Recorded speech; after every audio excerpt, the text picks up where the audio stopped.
It's good now. You hear the sound? Uh-oh. All right. Yeah, Y'all ready? I ain't even gonna do those. Oh shit! We are live with Dr. Rashad Vance famous. and manager Kingpin of everything positive. See, you thought I was gonna switch it up, There we right? go. The leader of the new future, the young men and women out here, Trying. Mr. Rashaan Bray. Yes, sir. What's up, man? Thank y'all, man. Not safe ears. I appreciate y'all coming on. I man. really do. Famous podcast. We happy to famous. be here, man. Big. I appreciate it. We Big. lying. But we're going to get there one day, right? We're going to get Big. there. You got some nights you got to think big. Right? Yeah, I big, seen the man. meme with a little kid in the mirror and he all swole, but he's small. Right, That's where we at right now. Big, man. I Big. appreciate y'all coming on, man. Just to give people a little background knowledge. I ran across you two gentlemen at the last Cowboy Fight Series, number 3, Sterling, Virginia. And those who follow this program know I've been doing this podcast and things, especially solo, about a year now. And when I met y'all, we did that 0 times before. So I didn't know nobody. I didn't know how to do an interview. I just was a fan of the sport and of the media and figured I could just copycat my way and fake it until I make it. It worked out. Look at this. Ain't going good. Right. So we kept in touch, and you were telling me at the time some really cool things, but more importantly, from the fight aspect, that you had another fight coming up. You were defending your title. Yeah. Right? Make sure you got a nice and good too for you. Yeah. And that was coming up, and you were telling me about some books and some different initiatives that you were working out. But more importantly, you introduced yourself as a doctor. Yeah. So usually with fighters, you thinking like, he say he doctor, but Yeah. it's like the nickname, because he like do brain surgery or something like that, right? Right. My man said, no, I'm a real doctor. Right. So that just intrigued me a lot because a lot of times in MMA, we were talking about this off camera. Right. As a people, as humans, we stereotype each other, right? Exactly, we got cognitive biases, right? Yeah, but at the same time, in the fight community, it's even more so. You think it's always an impoverished background and abuse, and that's why. But some people are just smart, and they choose to compete, and they choose to use that form as the way they compete. Yeah, it's just like art, man. It's like how you express yourself. How in the hell do you have the drive to help people, fix people, be the doctor, and also knock them out of consciousness? How does that come together? I'm going to tell you like this. When you're a doctor and you work a lot and you always helping people, I probably work with over 400 people in a week. Like I teach. Right. And I teach at an all-boys school. Okay. There's 400 boys in that school. I also work at for recreation and parks for Baltimore City. Okay. That's another 100 people I'm probably working with in a week. So about 500 people in a week. Okay. So like fighting, I don't think about nothing when I fight. That's like a relaxation to me. Like I can get hit and be like, oh, I got hit. Let me hit him back. Let me move out this punch. And I'm feeling me. It's like, I feel like I'm Michael Jackson, James Brown when I'm out there in the ring. That sound like new nicknames. Yeah. That should be your new nickname. Let me see how we're gonna figure that out. Relaxation. And to get a little more background knowledge, those who are watching or will be watching, they understand your relationship. But what I didn't know when I first met you, that you also have a combat background, especially in grappling and wrestling. Yes, sir. Never ever judge a book by its cover, because you will get your ass whipped in these streets. You like, man, both these motherfuckers off. You get tied up. But is it the same for you? Do you realize that maybe with your life being hectic and some of the stuff we talked about off camera that we'll discuss now, grappling or the physicality of it all gives you somewhat of a release as far as stress-wise? It allows you to let out some things you can't do in the corporate world. Yeah, absolutely. I think that as people, we are institutionalized, and we don't allow ourselves to be able to express aggression in a safe environment. You know what I mean? I think that being a fighter and being in the fighting world allows you to fellowship with people who have that combat in them, what we call the dog that lives in them, right? And you get a chance to be able to feed that dog in a safe environment where you can express aggression, you can express rage, and it's controlled. You know what I'm saying? If you have conflict in the corporate world, you know what I mean? You have a hard email. You know what I'm saying? You retyped it 10 times, like, you know? I want to dig in that ass so bad, but I can't. You know what I'm saying? But in our world, in the fighting world, you get to express that on the mat. You get to express that in the ring. You get to express it in the cage. You know what I mean? Because we're not too far removed from out there hunting and fighting and gathering and doing True the things indeed. was natural. You know what I'm saying? Right. So just because society deems us now civilized doesn't mean that we don't have the dog in us, and it allows us a platform to be able to express Those primal instincts. Them primal instincts, man, that everybody must let go of. You know what I mean? To be a full human being. Right. Yeah. So we talked about also, for those who don't know, we're going to give them a little break the fourth wall. Y'all got here. We were ready to set and go. And then my dog and my wife broke my wire. They're going to kick my ass. You don't blame no black woman for nothing. Right. So we had to ride to Best Buy. Yeah. Right? This is the fun. Right. And then as we're doing it, we're talking, and you were telling me that you come from a family of grapplers from a very young age. Yes. So we were talking about that, and I want to go deeper into that, but did you come from any kind of physical background? Or were you the kid like, nah, I didn't even do none of that until I, started training late? I started late. The thing was, I started late, and I had goals to be a Division I college athlete at a HBCU. But it wasn't. Did you have a specific sport in mind? No, I started out playing baseball. Okay. Then I went to playing lacrosse, and I just one day I walked into the wrestling room, and I started.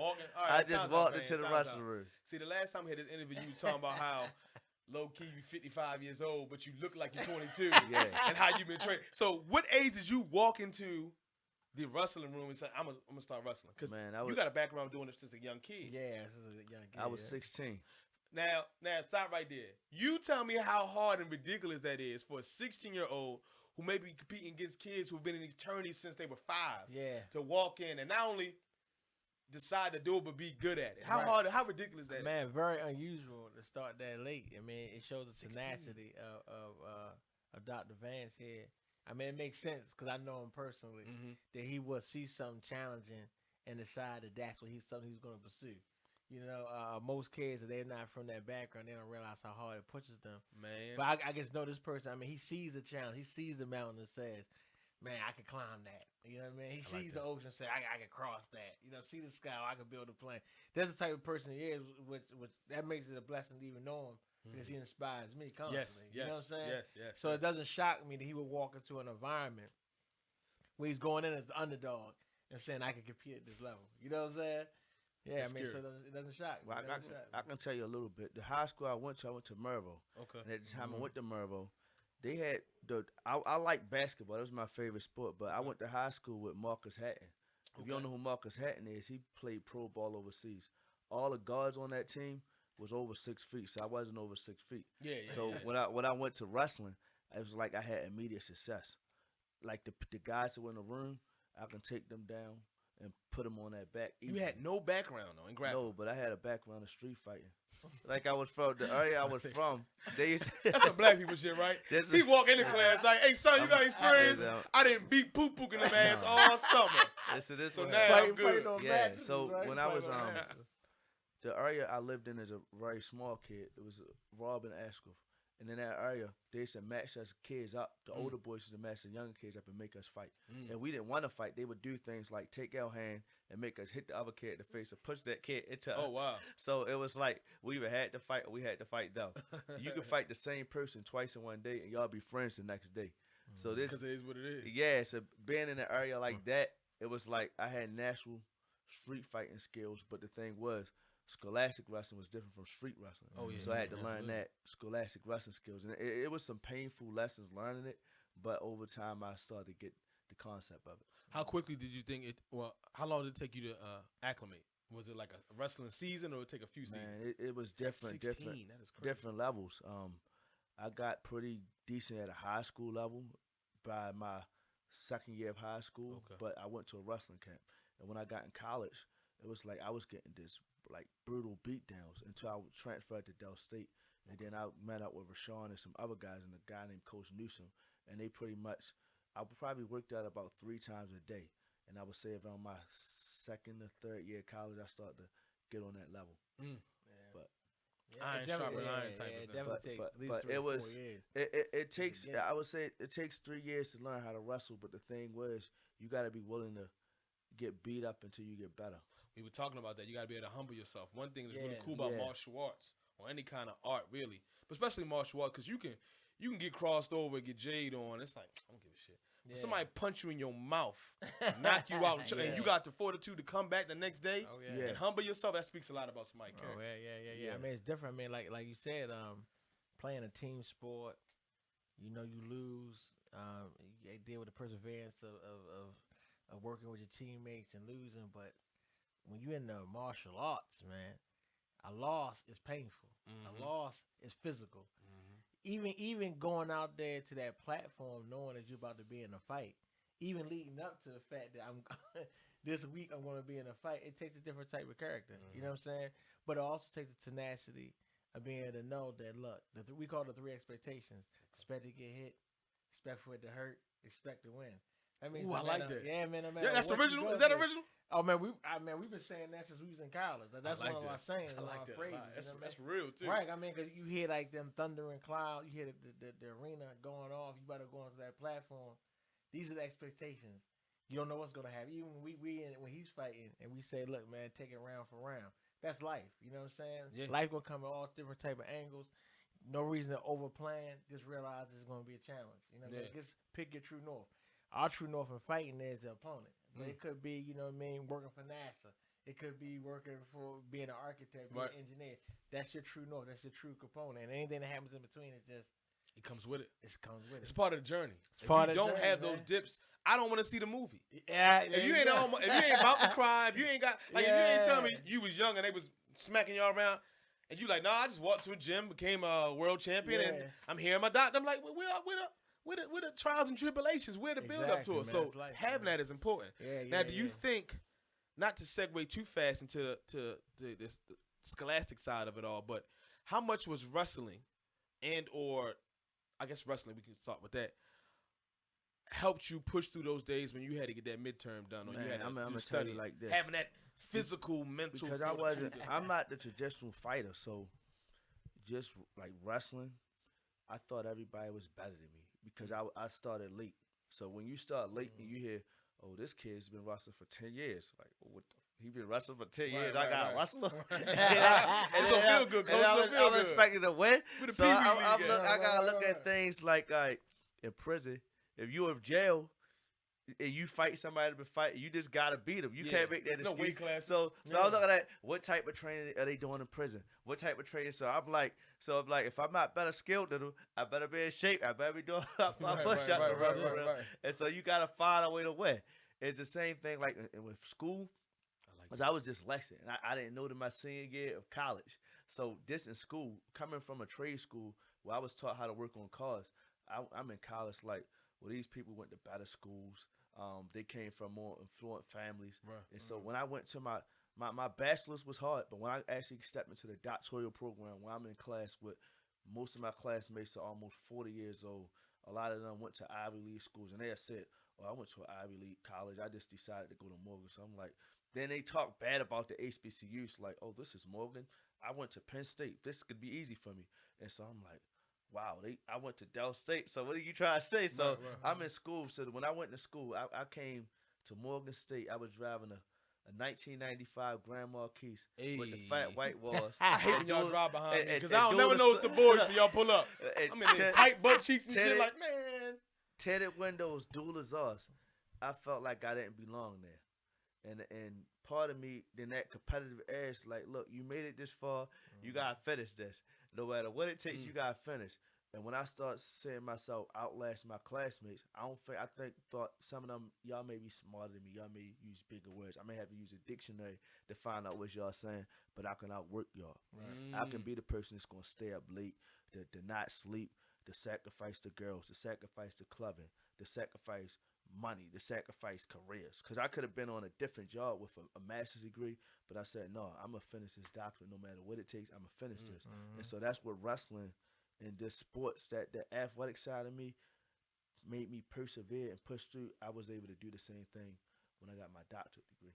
Man, I think, or at least on my end, I don't think it's as poetic as what Dr. Vance just said, but similar to what he was saying. Like, wrestling is a situation where it ain't no team. It's just mano a mano.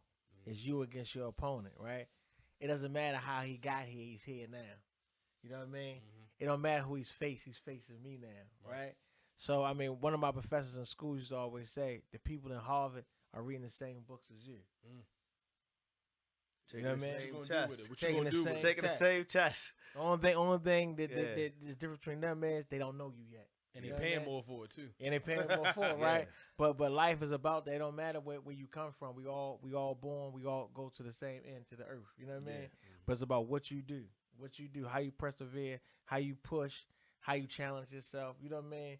You know what I mean? Not to psych yourself out before the actual fight is done. You know, and what happens on the mat, or what happens in life. You know what I mean? The scramble, and on the mat is a scramble in life. But I'm gonna come out on top no matter what. You know what I mean? How I start, we gonna end the same. So I'm gonna be victorious until the time comes. You know what I mean? So that's what wrestling did for me as far as life. You know what I mean? It's that. Structure, how to deal with obstacles, How to deal with obstacles, persevere, all that. and how to believe in yourself. Because guess what? You They don't ain't believe seen it. you yet Yeah. until they see you. You know what I mean? I like it. So it don't matter how you started. It could have been like, hey man, I just started, but I'm here now. You know what I mean? But they Right. don't know that. You know what I mean? It's how when you get on that stage, how you perform. You know what I mean? What's How so you cool perform. about this, and something else we were talking about, Mhm. some of the things that you guys are trying to do with Upton and expanding upon the building Absolutely. and helping the community, changing the culture, and all the transferable skill sets you can pick up from fighting, street Yeah. life, and melding them together. Right. When I hear y'all talk about this, and knowing you, Yeah. for the brief time I've known you, and some of the stuff that the tidbits you've told me about, I don't see how we can lose if we had y'all times 30 all across America in these underprivileged areas. Right. What do y'all think is the disconnecting tissue? The reason why 3 black men can have this conversation on a weekday on this couch, and it's a disconnect to the children and to maybe some of the older dudes still out there. What's the reason you think it isn't connecting, and how do y'all each think? Because I know you have a book that you're working on, and you telling me some of the stuff you guys are doing at Upton and Shake and Bake and stuff. Right. What's the reason why we're not connecting all this? I think the biggest mistake we made is to run from where we came from. We need to go back. You know what I'm saying? Go back to what? We need to go back to our community, man. Okay. We need to take control of our community.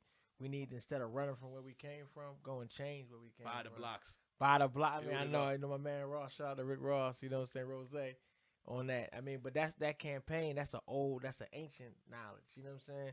Don't run from it. Go back and reform it. Change it. It takes the scholars that made it out, the roses that came out the concrete, to actually go back and say, I'm gonna rebuild and change this whole landscape. You know what I'm saying? And you can't, and the people who see you come back, it's like, man, they made it out. They still came back. I ain't forgot you, soldier. You know what I mean? Now I'm here to reform this whole thing. And you could do it because I did it. You know what I mean? It's an example. You got to be tangible and be able to be reachable, so people can say, okay, I'm gonna do it.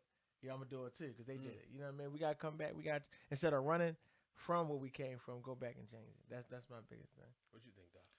I think we don't help each other. Like when we start to get successful, learn things, we kind of like want to. Same thing he said. We want to go Right. somewhere else. Let me We go. don't want to help our own come up. Right. We don't want to keep educating the kids. It's just like not sticking together, not helping each other. Like we need to kind of work together and help each other, and it'll help the whole community become better. Yeah, man. Like no group thinks that their way of success is to separate from their own selves. We talking about this too, right? Look at the Asian community. You look Right. And we also need to. It's not talked about, but married couples with family, they need to stay married and Okay. take care of their kids. They don't need to be separated. Like if you get married and you have a family, you should try to. We don't do things like go to therapy, try to work it out. We do things like I'm mad, I'm leaving, I'm going this way. Right. Yeah, that's not Hot good. girl summer. You like what Right. happened? Right. It was just Right. winter time. What's And going it's- on, baby? Right. This is almost normal behavior. Yeah. You gotta change it, man. You gotta change this. I'm telling you the stuff. biggest. I'm telling you the biggest thing. It ain't like we're not as much as zebras as we think. It's just that we got to go back and reform. We got to go back and reform, man. That's the biggest thing. We think escaping our past is the key to our future. No, you got to change it.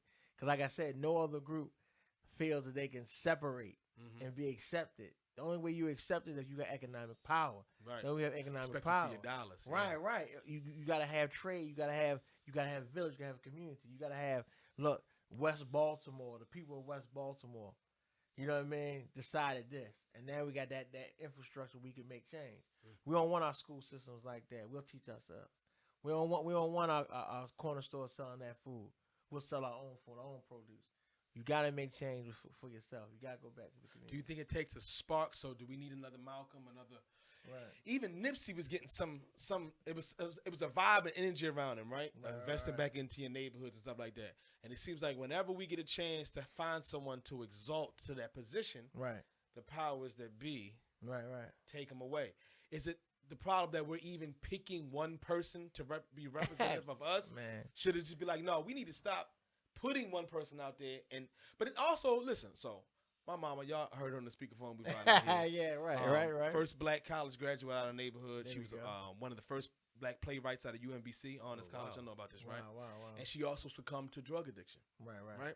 So sometimes when you, depending on when you catch somebody in their life, you say, hey, man, you need to, pull yourself up and do it. And it's like, look, fam, right, I have no resources to do this. What do you say to somebody, to that young kid, when you're saying, well, if you work hard and you study, you could be whatever? And he's like, dude, I don't got electricity, internet. Right. All my people ain't not in the position. Like, what do we say to that generation? Because we can't save everybody. Right. But there is something to be done. And you guys leading by example. But is it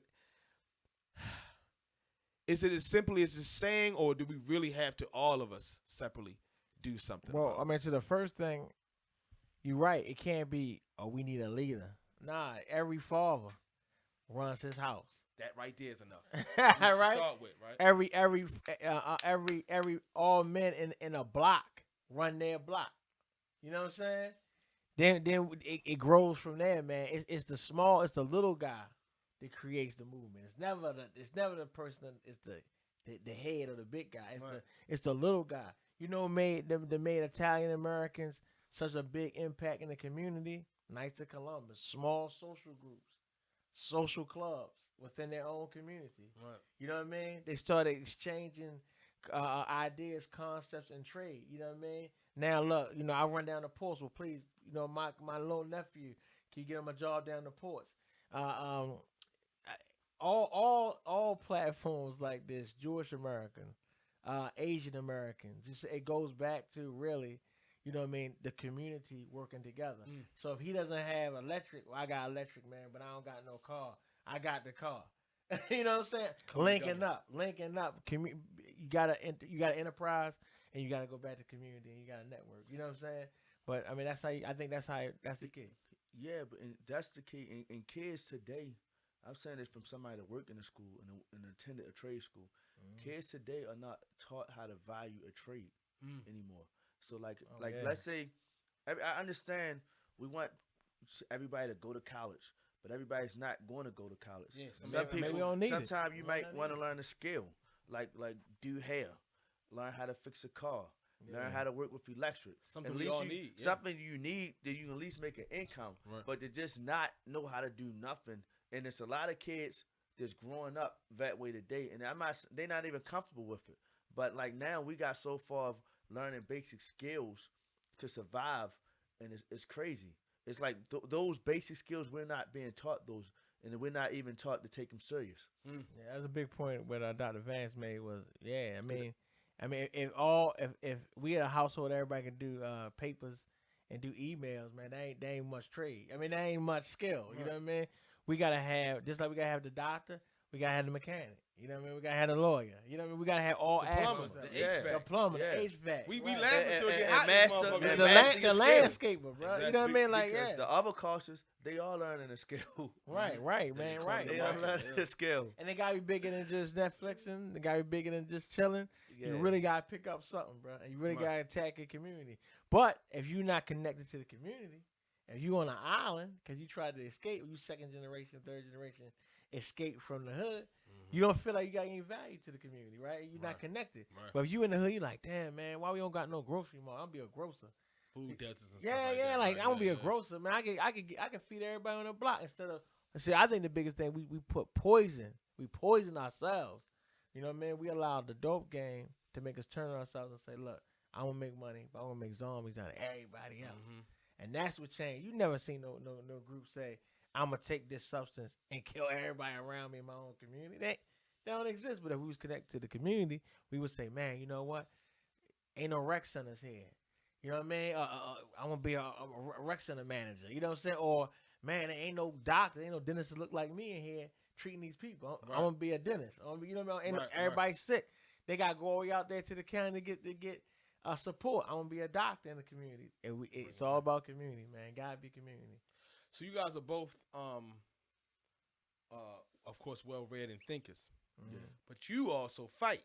Yeah. Which can be a direct conflict with cerebral power, and you get rocked a few times, you might start drooling. Yeah. How do you balance all that? Now I don't mean to. I hope ain't no family gonna watch and say I told you stop fighting. But you know what I'm saying? Like you also want to continue your knowledge. I'm always conscious of that, so I work on my defense a lot. Okay. I work on my defense because that's always a fair. Like I invested probably $250,000 in my education, so I always constantly.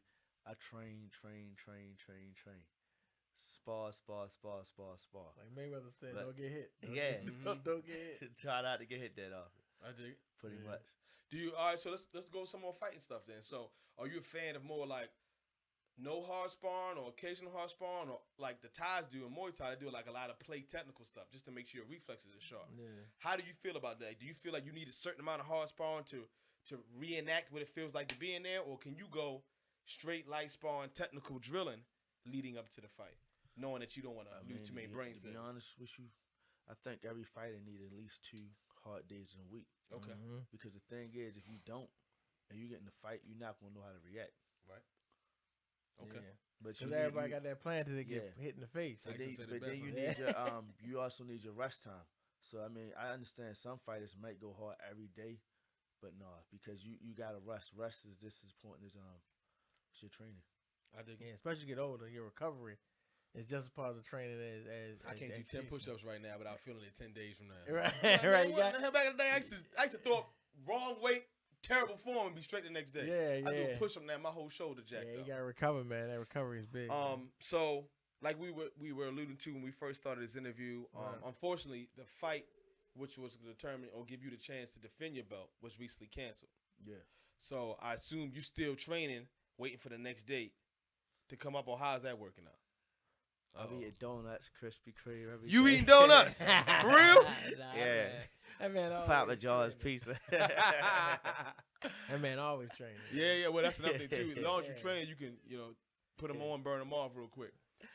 You also talking about so you still training, but you eating like shit. See, I'm doing neither. I'm eating like shit and not training. So whenever you want to borrow some of my fat to burn off, you let me know, brother. You also were talking about eventually going pro. Yeah. And you think about doing MMA? Yeah. Okay. Where do you see yourself? What organization do you see yourself being a part of?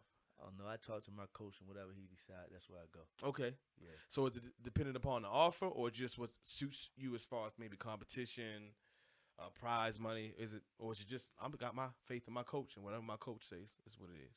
I kind of stick with my coach. That's what's up. That's loyalty. Yeah, I stick with my coach. That's what's up. That's an ultimate trust. Yeah. Trust with somebody, not only your financial future, but your physical health. Yeah. I don't trust my wife with that. Yeah. He got multiple people watching though. He got the coaches coaching, the manager managing. Let's start some of them out. You were telling me about Skinny Man Dixon. Yeah. And there was another gentleman who has an MMA gym. White dude. What's his name? He contacted me. I swear, I think he contacted me online and said he knew you. I don't know. You don't know him? So maybe it was another black dude he was talking about. Wasn't y'all? No. So what schools do you train out of? I know you train out of Upton. From time to time, you go down there for sparring and stuff like that. Sometimes. Okay. What? Shout your school out. Let's show us some love. Who do you train with? Who's sharpening your steel or your iron? Mainly Skinny Man Dixon. Okay. Yeah. How long you been training with him? Off and on for a while, man. I don't want to give out the information. But off and on for a long time. These trade secrets, huh? Yeah. And see, I asked them, what can we talk about? No, man, we Gucci. We don't talk about none of this but wait, shit. shout out to Upton Boxing Center, though. We got to get Upton. So what do y'all do? Shouts out to Upton. Because I get some real good spawn over there, and those guys. Shout them out. Who give you the best? Come on, man. We all like our flowers, but we die. Who give you that good work?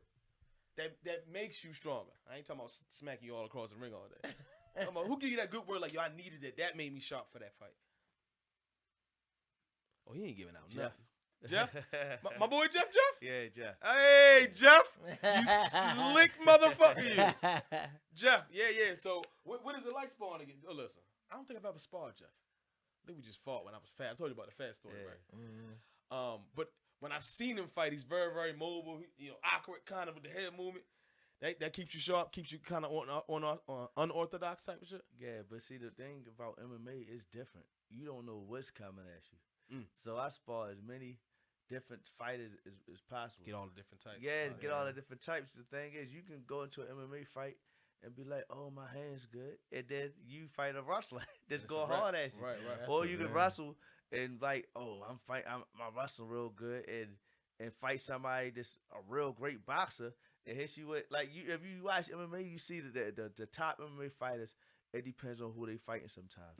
Like you can get over some, but if you run into that right person, so it's just real good to be well rounded as possible. It's just like chess with it's good to be well rounded as possible to be able to adjust to different fighting styles, and you got to know what works best for you. That's like the best people thing about is it. like all the time, like, all right, well you should do this, you should do that. Like, have you ever stepped in a cage, buddy?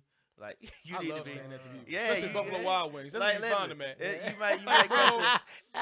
You might catch a boxer. Shout out to Buffalo Wild Wings. I go ahead and beat him. this I'm like, MMA yo. person up. Like, nah, man, you might beat some MMA, but you ain't beating every MMA person up. They ain't beating none of them. That's The why- ones that talk that ain't beating nobody. Yeah, that's why it's so good to be at Upton because there's so many different styles. I mean, Yeah.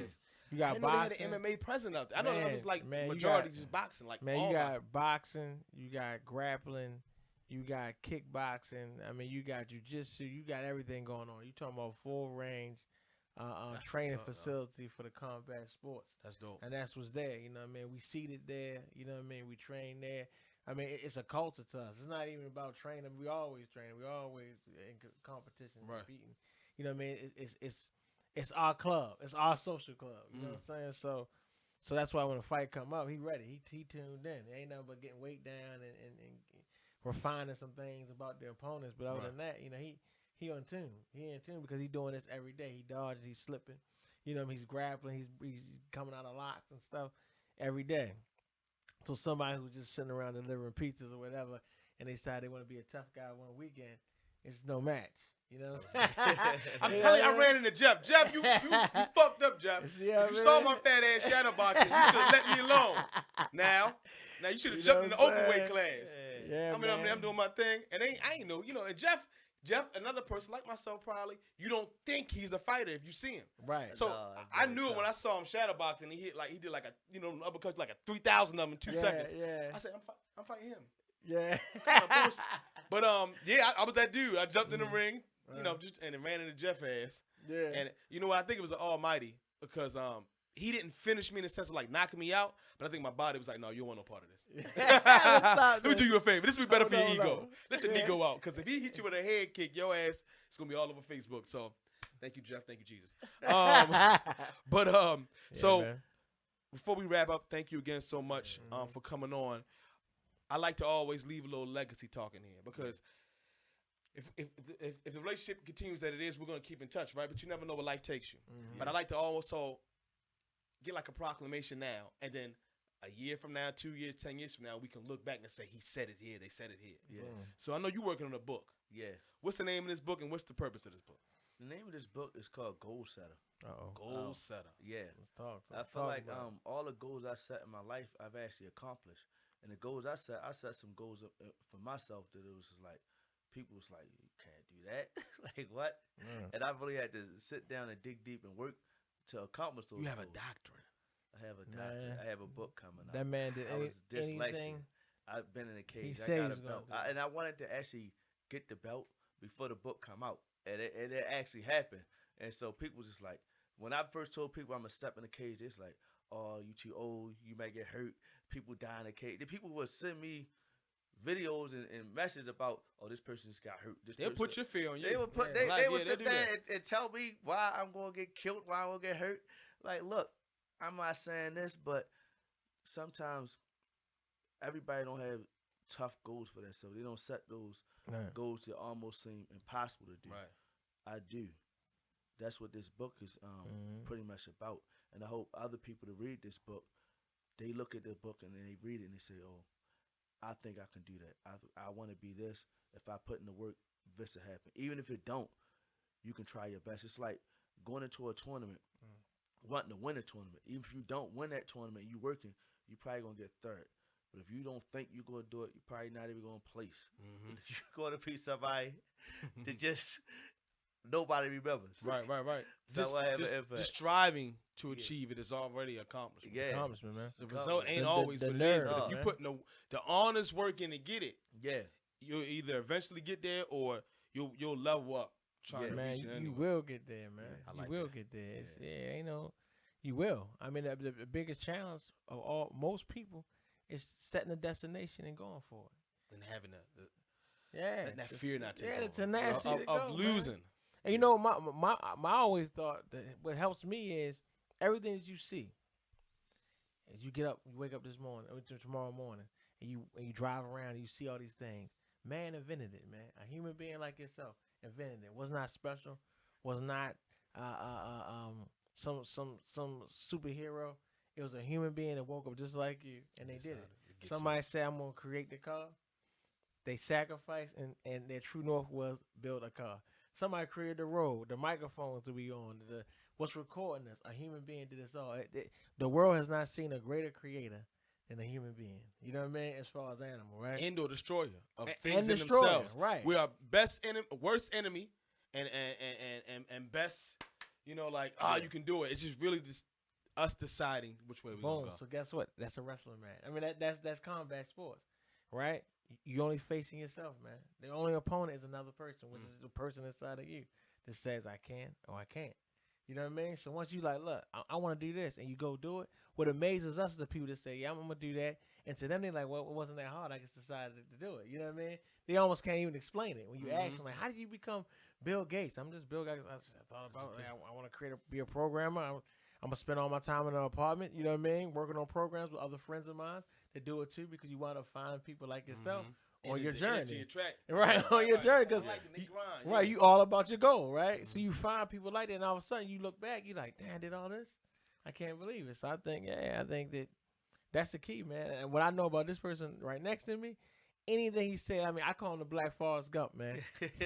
Anything he could been on a bus stop, we come with snotty nosed kids in Baltimore. He like, man, I'm gonna be a doctor one day. Doctor, you know what I'm saying? Man, I'm gonna be a mixed martial artist. Before mixed martial arts was even big. What's that? Mixed martial artist. You know what I'm saying? Anything he wanted to do, he gets did because he had the simplicity in mind to say, nah, I feel like doing that. You know what I mean? And it motivated me. I'm like, damn, I feel like doing this. It's no second guess to us. You know what I'm saying? It's like, we're going to do it. Every time we get off the track, we're like, man, remember you said you was going to do this? Oh, yeah, real simple. Let me get back on that. I ain't did it in a while. You know what I'm saying? So, boom, I mean, I think that's what it is, I man. mean, it's like a person that say they want to be a millionaire. They gonna look at what the millionaires do, how the millionaires spend their money, how they surround themselves by other millionaires, and then they gonna eventually do it.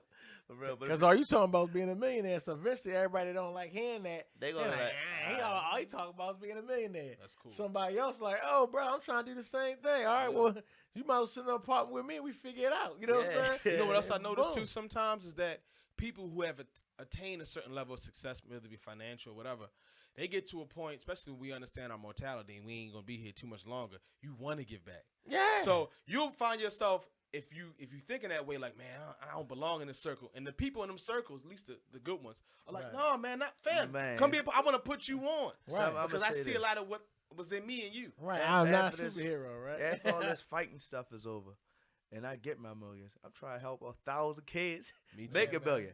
I'm going to get in their heads like, no, you can do it. Don't stop. Yes. Yeah, man. This book is going to be an autobiography, a biography, some fictional stuff. What are you doing with this? No, this book is it's a true story. It's going to be also a documentary coming out on this book. So dope. I'm having fun. Trust. I like it. That's going to happen. See how you just said that's so simple? A documentary's going to come out. And we ain't done yet because you over here about to make Upton a whole stadium / oh, yeah, this, man. that. What's some things you got planned for that and what you were telling me about Shake and Bake? Man, my biggest thing is creating entertainment districts. You know what I'm saying? Districts, brother. I like that. You know what I mean? And what neighborhoods are you talking in? I'm talking about the neighborhoods where people look like myself. Creating entertainment districts where people can come and enjoy themselves through recreation, leisure, and entertainment. Very simple goal. Everything that I'm going to do is going to lead towards that. So when I look back and say, man, that's what I say, and I have another thing I'm gonna say I'm gonna do. But create an entertainment district. I'm concentrating right now on Pennsylvania Avenue, which was a historic district, was the Chitlin Circuit. If those who don't know, where only people of color can perform, can actually world come to renowned. world renowned, can come to the World front renowned. door and leave out the back door, perform and enjoy the experience. And people from everywhere of color were coming to Penn and North to see entertainment. Truly world renowned. You talking Truly about rare. the greatest will come to Baltimore Yes. and perform. And Baltimore was the center of the country. And I want to return it back to that. I have some great partners of all color that helping me to reenact that moment in history and make Pennsylvania Avenue a mecca of entertainment again. One of the first projects was Shake and Bake. That's one of the biggest angles is there. Now Upton's going to be the second project, but so much more to come. But that's my thing, to revitalize that community. We talked about reinvesting back in your community and doing something positive and big, and that's my legacy. That's one of my favorite politicians is Schaefer.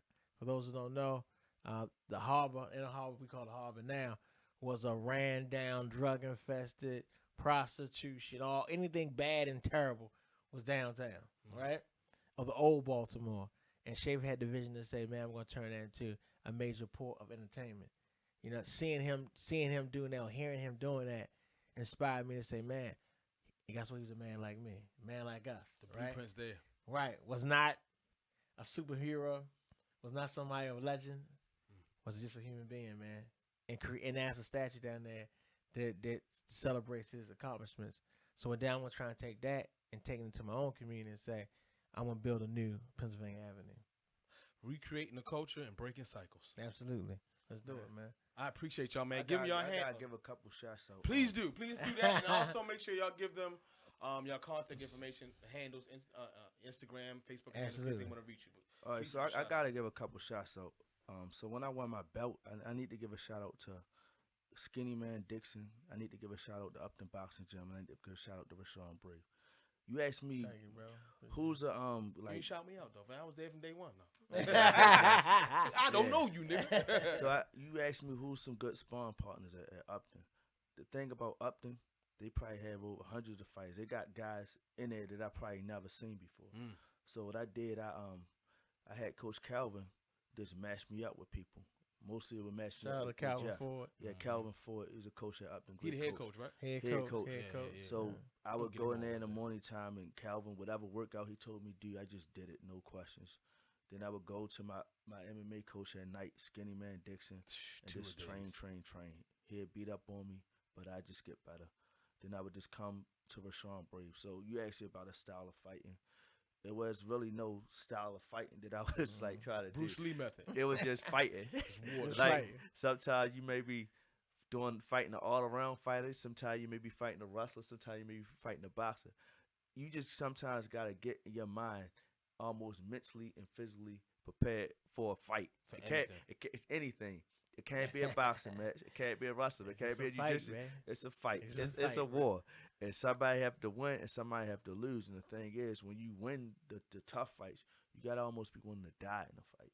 And if you can't have that type of mentality, you can't win. So I have to switch sometimes from fighting. I have to switch from the doctor mode to the fighter mode. And it's like a switch that can go on and off. It's like... It's off now, right? It's off All right, now. Cool. So Let me know it's over. Like you wicked yeah, or something. it's like in fights, when you get hit and you get cut, I don't even feel it. It's like the adrenaline I understand. Yeah, keep that rushing. adrenaline just make you. And so Yeah, you don't feel Feel that it stuff afterwards. That's until primal, the next man. day. So the next day you wake up like, what happened to me, man? No, But I give a understand, shot. I'm around like some top-notch coaches. I mean, I'm around Skinny Man. I'm around Calvin. I'm around Rashaan Brave. So I got like a pretty good corner, Mick Anthony. I'm just around great coaches, and I soak up everything I can soak up and train as hard as I can possibly train. So like when I take a loss, I probably wasn't trained as hard as I could possibly train. I probably had, because I'm a doctor, so sometimes my job can put a workload on me. So I always want to train, but a job can sometimes, you still got to eat. Right. A job can put a workload on you that you can't possibly be in the gym as much as you want. And that's normally when I learn how to slip. I can lose myself. It's not like I feel like right now anybody is that much better than me where they just gonna manhandle me. It's things like the fight is won in your training. More so, and I like to give a shout out to everybody that's ever worked with me, ever coached me. That's love. If you ever need help talking shit on the mic, I got you. I can make you sound ridiculous. What you say, Rashad? No, man. I mean, I just want to give a shout out to everybody that's a part of the movement to try to improve the community that we all came from. You know what I mean? So many people. I don't want to disrespect anybody by not mentioning somebody. Yeah. So just shout out to all the trailblazers out there. Shout out to all the Baltimore's finest that's trying to reinvest back into Baltimore and not allow our city to be consumed by those that are lost and be resurrected by those who need to step up and do what they need to do to improve it. But as far as platforms, all my platforms, Rod the Promoter, on all platforms, please follow me. Please shoot me out. If you're about the movement to improve Baltimore, please reach out to me. No matter what craft you have, you know, it's something you could pull up to the table and add to the movement, what we're trying to do. And this is just a small example, you know what I mean, through even this interaction of trying to showcase that Baltimore has great people doing great things. I love it. I appreciate when I walked by and y'all ain't know who the hell I was.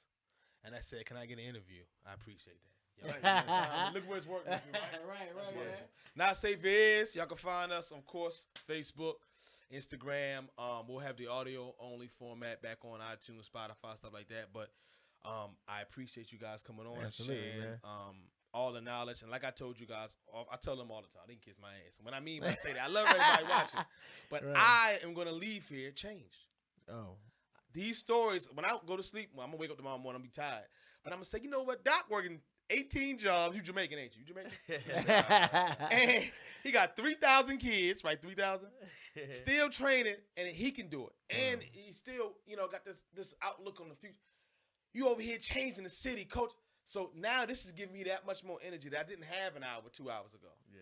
So I appreciate you guys coming on, and we'll continue to work together. And any way I can help, push any initiative you guys are doing, especially for the positive, I'm definitely there for it. Appreciate your grind, man. We recognize your grind, man. And let me get a shout out to my wife, because when we rolled up on RPA, you saw her with the camera, right? She didn't want to be there for 2 minutes. She was ready to go, so we walked in the building. But that's my life. That's my wife. That's my soulmate. That's my everything. Yeah. And I don't even deserve her. There we go. Trippier. Build the family. Don't even deserve it. So build the families. I appreciate y'all. I appreciate her. And we're gonna get up out of here before I get my neck chopped off. All right, brother. All right. Thank y'all so much for watching. Check us out. Peace. We'll be back on this board. Peace. Hey, and I think it's